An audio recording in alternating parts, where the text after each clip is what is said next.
Sabe quando a gente pensa em história e já imagina aquela linha do tempo cheia de datas, anos e acontecimentos organizados direitinho? Pois é, isso aí é o que a gente chama de tempo cronológico. Ele é aquele tempo objetivo que segue em linha reta e ajuda a gente a entender quando as coisas aconteceram. Tipo uma sequência mesmo. Mas a história não se resume só a isso. Existe também o que chamamos de tempo histórico, que é bem mais interpretativo. Nesse caso, o foco não é só quando algo aconteceu, mas como as pessoas daquela época viveram e sentiram aquele momento. O tempo histórico leva em conta as ideias, os valores, o contexto cultural, político e social de cada período. Ele é mais sobre o significado do que sobre a ordem dos fatos. Ao longo do vídeo, a gente vai explorar melhor essas duas formas de entender o tempo e como elas ajudam a construir e reconstruir a história que conhecemos. Vamos nessa?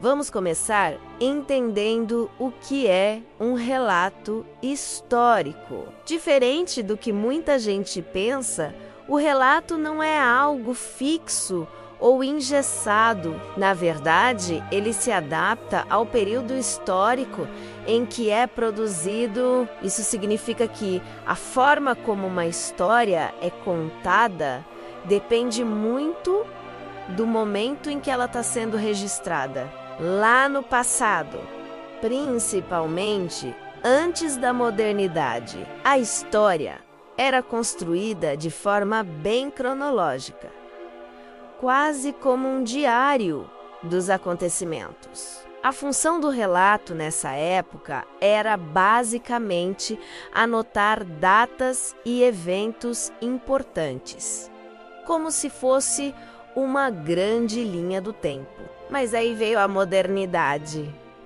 junto com as ideias iluministas, e tudo mudou. A partir daí, começou-se a pensar o tempo de um jeito diferente, não mais preso ao passado, mas aberto ao futuro, cheio de possibilidades. O relato passou a ser mais interpretativo, permitindo novas formas de enxergar os acontecimentos. Mesmo que o passado continue influenciando o presente.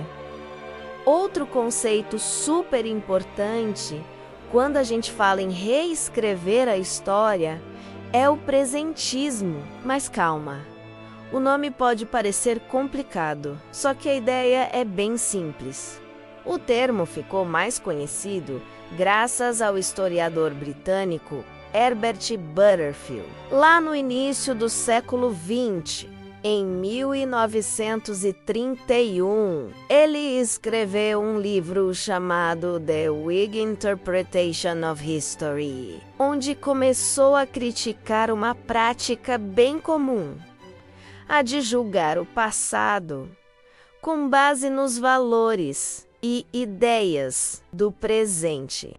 Ou seja, olhar para trás com os olhos de hoje e dizer se algo foi certo ou errado com base no que a gente pensa agora. Essa crítica é o que a gente chama de anacronismo.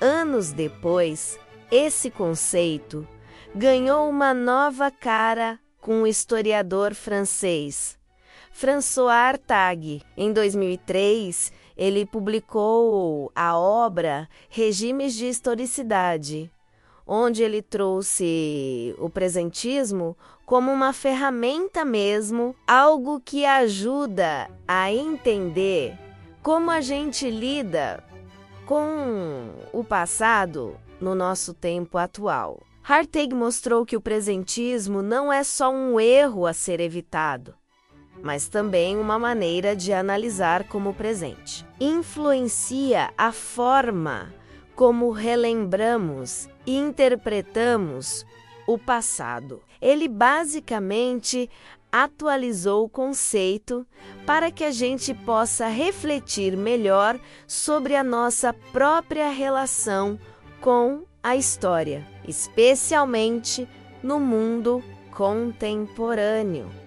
Agora que a gente já entendeu o que é o presentismo, vamos falar sobre para que ele serve hoje em dia. A partir dos anos 2000, o presentismo começou a aparecer cada vez mais no nosso dia a dia. Vivemos numa época em que tudo precisa ser atualizado.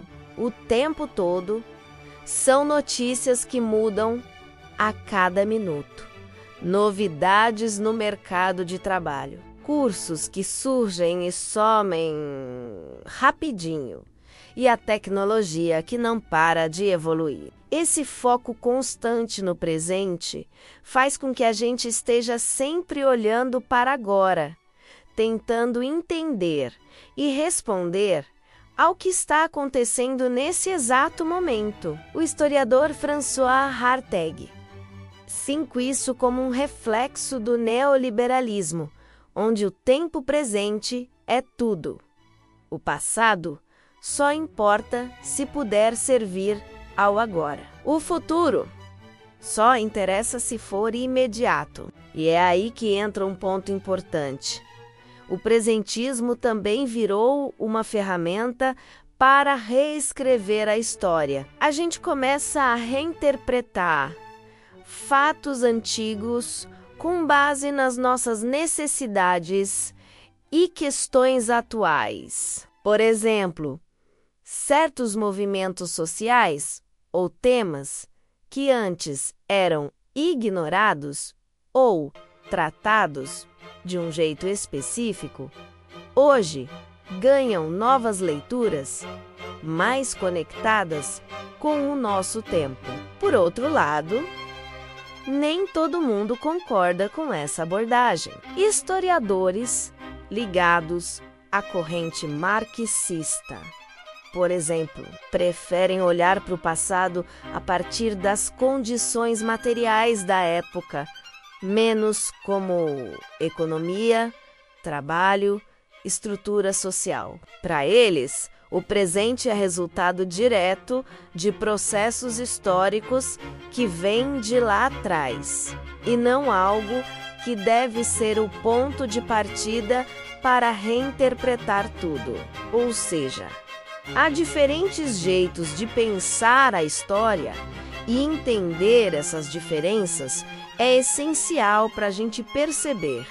Porque reescrever a história é, antes de tudo, uma forma de refletir sobre o mundo em que a gente vive. Ou seja, reescrever a história não é só algo possível, é inevitável. O conhecimento histórico não é algo parado no tempo, como se fosse uma verdade eterna, escrita em pedra. Pelo contrário, ele está sempre mudando, sendo revisitado, questionado e ampliado com novas descobertas, novos debates e, claro, novos contextos. A grande questão não é tentar impedir essa reescrita, mas garantir que ela seja feita com responsabilidade. Isso significa ter consciência crítica, agir com ética e buscar um compromisso real com os fatos, mesmo sabendo que essa tal verdade histórica está sempre sendo construída e, muitas vezes, disputada. No fim das contas, reescrever a história é parte do nosso processo de entender o mundo, a nós mesmos e os caminhos que nos trouxeram até aqui. O importante é fazer isso com cuidado, com reflexão e sempre com o olhar aberto para diferentes vozes e perspectivas.